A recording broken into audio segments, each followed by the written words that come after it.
Good day and God bless you. Welcome to the Bible reading in chronological order. Just such a privilege to have you with us. We thank the Lord for each of you. We thank you for joining and for participating with us in this venture to go through the Word of the Lord together and even just get some overview and some context around the reading of the Word that we will be going through today. Today we're busy in the book of Obadiah, and we're going to be going through the book of Obadiah and then also Psalm chapters 82 and 83.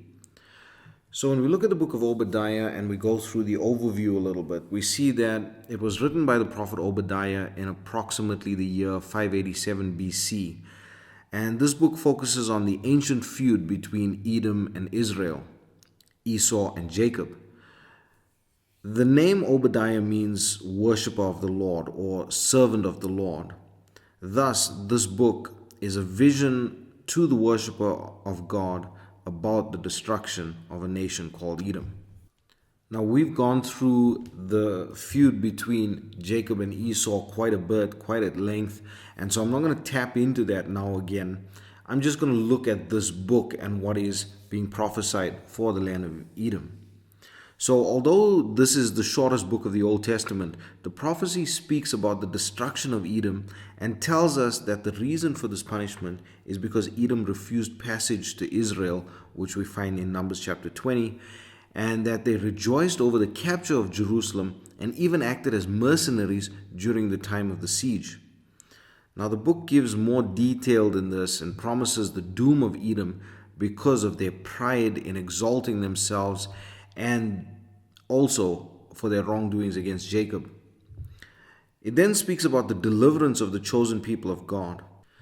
Now, this book is so short and it is very blunt and to the point because of this reason.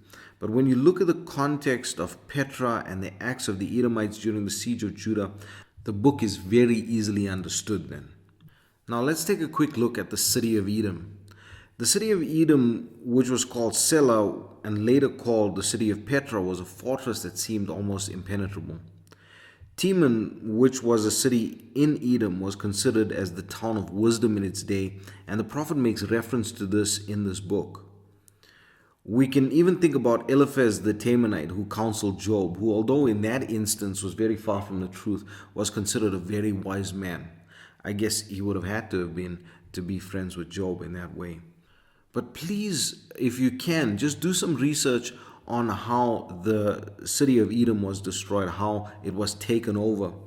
You'll find that they were very much at ease because they thought that their city was impenetrable.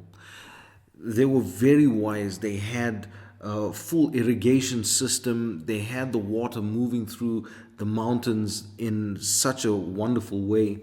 And it was a very advanced civilization for the time.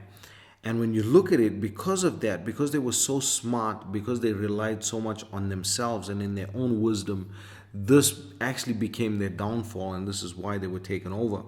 But please do some research on that. You'll find it very interesting, no doubt. So as you go through the book of Obadiah, very short, as I said, but you'll just very easily see all of these patterns and things emerge, and you'll very easily understand it knowing the context now. Then we get to Psalm chapter 82, and in the psalm the writer calls out the judges that have done wickedly and unjustly, and then exhorts them to do rightly, and then prays to the Lord, the righteous judge, to judge the earth. And then we go to Psalm chapter 83, and this is a psalm of prayer against those who oppress the children of God. And he asks for the Lord to reveal himself in his judgment to those who will not fear the name of the Lord. And this is where we're going to close it for today. I pray that the Lord would bless you and keep you. May his face shine upon you. May he give you peace. God bless you as you enjoy the reading of the word today. Obadiah. The vision of Obadiah. Thus saith the Lord God concerning Edom. We have heard a rumor from the Lord, and an ambassador is sent among the heathen. Arise ye, and let us rise up against her in battle. Behold, I have made thee small among the heathen. Thou art greatly despised. The pride of thine heart hath deceived thee, thou that dwellest in the clefts of the rock, whose habitation is high, that saith in his heart, Who shall bring me down to the ground?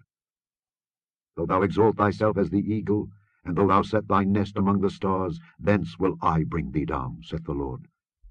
If thieves came to thee, if robbers by night, how art thou cut off? Would they not have stolen till they had enough? If the grape-gatherers came to thee, would they not leave some grapes? How are the things of Esau searched out? How are his hidden things sought up? All the men of thy confederacy have brought thee even to the border. The men that were at peace with thee have deceived thee and prevailed against thee. They that eat thy bread have laid a wound unto thee. There is none understanding in him. Shall I not in that day, saith the Lord, even destroy the wise men out of Edom, and understanding out of the mount of Esau? And thy mighty men, O Teman, shall be dismayed, to the end that every one of the mount of Esau may be cut off by slaughter. For thy violence against thy brother Jacob, shame shall cover thee, and thou shalt be cut off forever.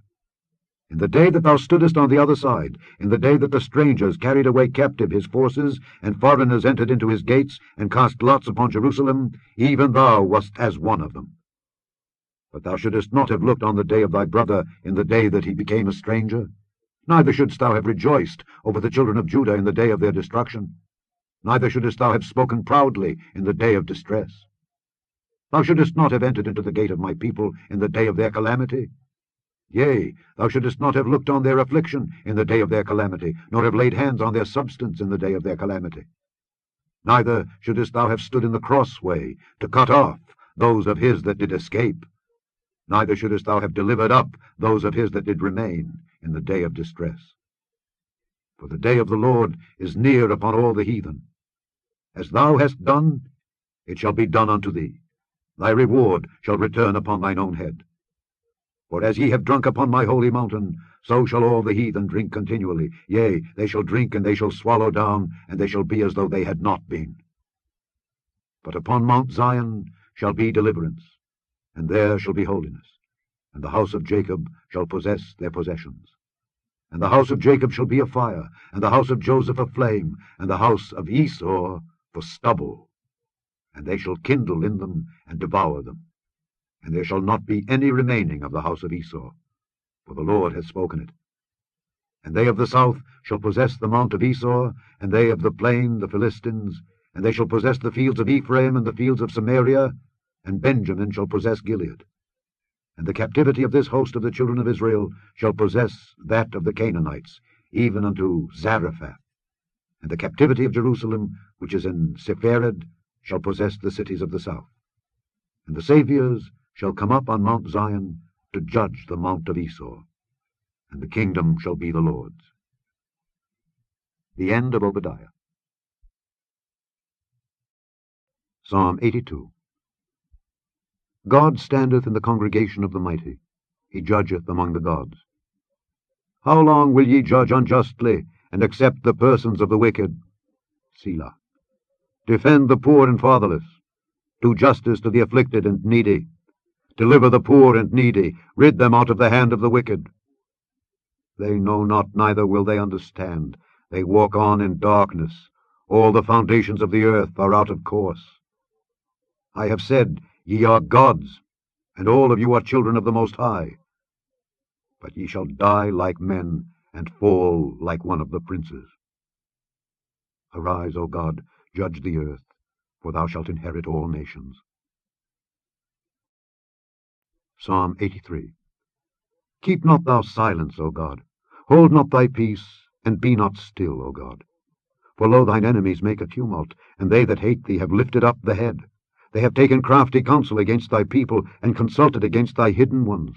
They have said, Come, and let us cut them off from being a nation, that the name of Israel may be no more in remembrance. For they have consulted together with one consent. They are confederate against thee. The tabernacles of Edom, and the Ishmaelites, of Moab, and the Hagarenes, Gebal, and Ammon, and Amalek, the Philistines with the inhabitants of Tyre, Asser also is joined with them. They have holpen the children of Lot. Selah. Do unto them as unto the Midianites, as to Sisera, as to Jabin at the brook of Kison, which perished at Endor. They became as dung for the earth. Make their nobles like Oreb and like Zeb, yea, all their princes as Zebah and as Zalmunna, who said, Let us take to ourselves the houses of God in possession. O my God, make them like a wheel, as the stubble before the wind. As the fire burneth the wood, and as the flame setteth the mountains on fire, so persecute them with thy tempest, and make them afraid with thy storm. Fill their faces with shame, that they may seek thy name, O Lord. Let them be confounded and troubled forever. Yea, let them be put to shame and perish, that men may know that thou, whose name alone is Jehovah, art the most high over all the earth.